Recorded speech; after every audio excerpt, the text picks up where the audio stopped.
تعرف على هاتف اونر X8A، جودة كاميرا استثنائية.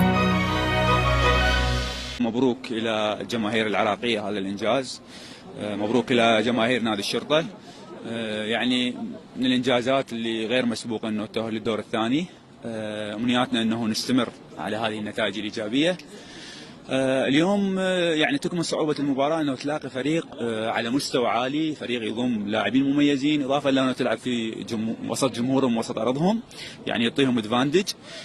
والمشكلة الثانية أنه الإجهاد، تعرف أنت دورينا يعني صار 10 أشهر يلا يخلص، فجينا مباشرة للبطولة، وبطولة على مستوى عالي، مو مثل ما تلاقي انه الفرق بالدوري. لكن الحمد لله والشكر قدر انه الكادر التدريبي والكادر الطبي انه يخلي اللاعبين يعني بالاستشفاء الجيد. قدرنا انه نظهر بصورة مميزة. عندنا مباراة اصعب راح تكون مع فريق السد. تعرف هذه المباريات خروج المغلوب يعني لها خصوصية، لها تكتيك خاص. امنياتنا انه نتوفق في هذه المباراة.